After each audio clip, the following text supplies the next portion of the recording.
ಮುಂದಿನ ಸುದ್ದಿಗೆ ಹೋಗೋಣ. ಮತ್ತೆ ಪೆಟ್ರೋಲ್ ರೇಟು ಡೀಸೆಲ್ ರೇಟು ಜಾಸ್ತಿ. ಬರ್ತಾ ಬರ್ತಾ ಪ್ರತಿದಿನ ಈ ಸುದ್ದಿ ಹೇಳಬೇಕಾಗಿ ಬರುತ್ತೋ ಏನೋ. 10 ದಿನದಲ್ಲಿ 4ನೇ ಸಲ ಟೋಟಲ್ 8 ರೂಪಾಯಿ ಜಾಸ್ತಿ ಆದಂಗಾಯ್ತು. ಪೆಟ್ರೋಲು ಡೀಸೆಲ್ ರೇಟು 10 ದಿನದಲ್ಲಿ 8 ರೂಪಾಯಿ ಜಾಸ್ತಿ ಆದಂಗಾಯಿತು. ಮೇ 15ನೇ ತಾರೀಕು 3 ರೂಪಾಯಿ 25 ಪೈಸೆ ಪೆಟ್ರೋಲ್ ಜಾಸ್ತಿ, 3 ರೂಪಾಯಿ 11 ಪೈಸೆ ಡೀಸೆಲ್ ಜಾಸ್ತಿ. ಮೇ 15 ಆವತ್ತಿನಿಂದ ಶುರುವಾಗಿರೋದು ನೋಡಿ ಇದು. ಮೇ 19 ಪೆಟ್ರೋಲ್ ಬೆಲೆ 99 ಪೈಸೆ ಜಾಸ್ತಿ ಆಯಿತು, ಡೀಸೆಲ್ ಬೆಲೆ 94 ಪೈಸೆ ಜಾಸ್ತಿ ಆಯಿತು. ಮೇ 23 ಪೆಟ್ರೋಲ್ ರೇಟ್ 94 ಪೈಸೆ ಜಾಸ್ತಿ ಆಯಿತು, ಡೀಸೆಲ್ ರೇಟ್ 95 ಪೈಸೆ ಜಾಸ್ತಿ ಆಯಿತು. ಇವತ್ತು ಪೆಟ್ರೋಲ್ ರೇಟ್ 2 ರೂಪಾಯಿ 84 ಪೈಸೆ ಜಾಸ್ತಿ, ಡೀಸೆಲ್ ರೇಟ್ 2 ರೂಪಾಯಿ 82 ಪೈಸೆ ಜಾಸ್ತಿ. ಟೋಟಲ್ ಬೆಂಗಳೂರಿನಲ್ಲಿ ರೇಟ್ ಏನಪ್ಪ ಅಂದರೆ 110 ರೂಪಾಯಿ 93 ಪೈಸೆ ಪೆಟ್ರೋಲ್ ಆಗಿದೆ, 98 ರೂಪಾಯಿ 79 ಪೈಸೆ ಡೀಸೆಲ್ ಆಗಿದೆ. ಪೆಟ್ರೋಲ್ ಡೀಸೆಲ್ ಬೆಲೆ ಏರಿಕೆ 10 ದಿನದಲ್ಲಿ 4ನೇ ಸಲ ಆಯಿತು. ಮುಖ್ಯಮಂತ್ರಿ ಸಿದ್ದರಾಮಯ್ಯನವರು ಇದನ್ನು ಉಗ್ರವಾಗಿ ಖಂಡಿಸಿದ್ದಾರೆ. ಬಿಜೆಪಿ ಸರ್ಕಾರ ಬಂದರೆ ಅಚ್ಚೇ ದಿನ ಅಂದಿದ್ರು, ಗುಜರಾತ್ ಮಾದರಿ ಸರ್ಕಾರ ಅಂದಿದ್ರು, ಜನರಿಗೆ ಮೋದಿ ಟೋಪಿ ಹಾಕಿದ್ರು ಅಂತ. ವಿಪಕ್ಷ ನಾಯಕ ಆರ್ ಅಶೋಕ್ ಜಾಗತಿಕ ಕಾರಣಗಳಿಂದ ಹಿಂಗಾಗ್ತಾ ಇದೆ, ಸಿದ್ದರಾಮಯ್ಯನವರು ರಾಜ್ಯ ಸರ್ಕಾರದ ವ್ಯಾಟ್ ಕಡಿಮೆ ಮಾಡಲಿ ಅಂದರು. ಉಪಮುಖ್ಯಮಂತ್ರಿಗಳೂ ಮಾತಾಡಿದ್ದಾರೆ. ಮೋದಿ ಕರೆ ಕೊಟ್ಟಾಗ ಎಲ್ಲರೂ ಮೆಟ್ರೋದಲ್ಲಿ ಓಡಾಡಿದ್ದು, ವಿಡಿಯೋ ಫೋಟೋ ಹಾಕ್ಕೊಂಡಿದ್ದು, ಈಗ ಯಾರು ಓಡಾಡ್ತಿದ್ದಾರೆ ಅಂತ ಕೇಳಿದರು. ವ್ಯಾಲಿಡ್ ಕ್ವಶನ್ ಇದು ಮಾತ್ರ ವ್ಯಾಲಿಡ್ ಕ್ವಶನ್ ಇದು, ಕೇಳಿಸ್ಕೊಳ್ಳಿ. ಇಡೀ ದೇಶದ ಇತಿಹಾಸದಲ್ಲಿ ಹಿಂದೆಂದೂ ಕೂಡ ಈ ರೀತಿಯಾಗಿ ಪೆಟ್ರೋಲ್ ಡೀಸೆಲ್ ಬೆಲೆ ಏರಿಕೆ ಆಗಿರಲಿಲ್ಲ. ಇದರಿಂದ ಏನಾಗಿದೆ ಅಂತಂದ್ರೆ ಸಾಮಾನ್ಯ ಮನುಷ್ಯನ ಜೀವನ ದುಬಾರಿಯಾಗಿದೆ, ಮಧ್ಯ ವರ್ಗದ ಜನರ ಜೀವನ ದುಬಾರಿಯಾಗಿದೆ, ಜೊತೆಗೆ ಬೆಲೆ ಏರಿಕೆನೂ ಕೂಡ ದೇಶದಲ್ಲಿ ಆಗಿದೆ ಅಂತಕ್ಕಂಥದ್ದನ್ನ ನೀವೆಲ್ಲ ಕಾಣಲಿಕ್ಕೆ ಸಾಧ್ಯ ಆಗ್ತದೆ.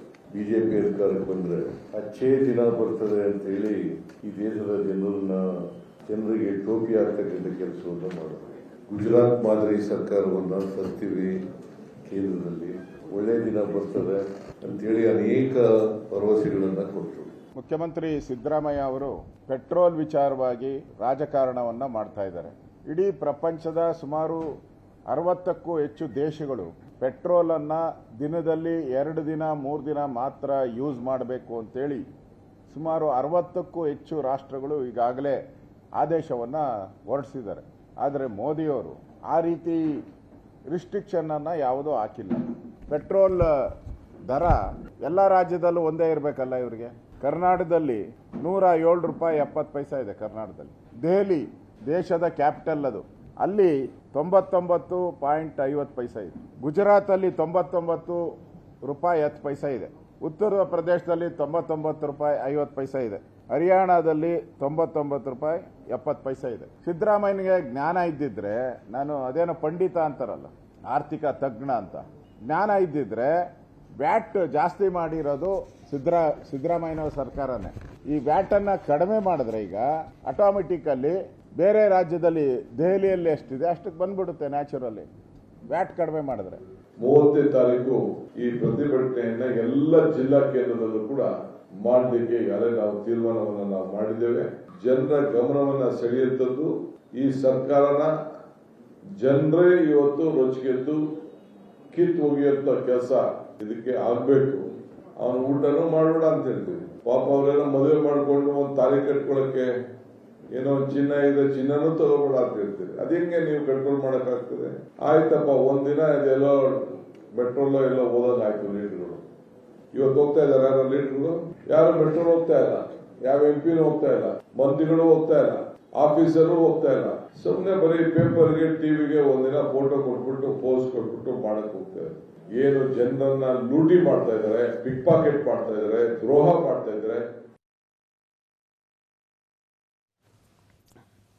2021-22ನಲ್ಲಿ ಯಾವಾಗಲೂ ಕೇಂದ್ರ ಸರ್ಕಾರ ಪೆಟ್ರೋಲು ಡೀಸೆಲ್ ರೇಟ್ ಜಾಸ್ತಿ ಮಾಡಿದಾಗ ಜನರ ಮೇಲೆ ಹೊರೆ ಆಗಬಾರದು ಅನ್ನುವ ಕಾರಣಕ್ಕೆ ತಮಿಳುನಾಡು ಮುಖ್ಯಮಂತ್ರಿಯಾಗಿದ್ದ ಸ್ಟಾಲಿನ್ ಅವರು ಸ್ಟೇಟ್ ಗೌರ್ಮೆಂಟ್ ವ್ಯಾಟನ್ನು ಕಡಿಮೆ ಮಾಡಿದರು.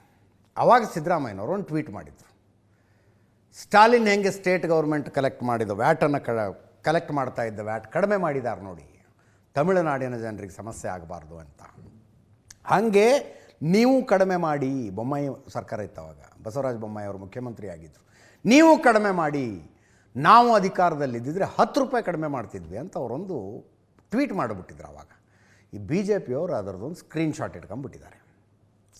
ಇಟ್ಕೊಂಡ್ಬಿಟ್ಟಿದ್ದಾರೆ. ದಿನ ಬೆಳಗಾದ್ರೆ ಅದನ್ನು ಪೋಸ್ಟ್ ಮಾಡೋದು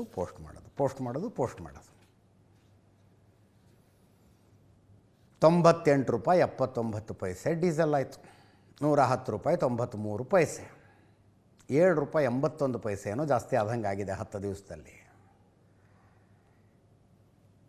15 ರೂಪಾಯಿ ಜಾಸ್ತಿ ಆಗೋ ತನಕ ಹೋದರೂ ನಮಗೇನು ಆಶ್ಚರ್ಯ ಇಲ್ಲ. ಇದು ಸದ್ಯದ ಗ್ಲೋಬಲ್ ಸಿನಾರಿಯೋ ನೋಡ್ತಾ ಇದ್ದರೆ.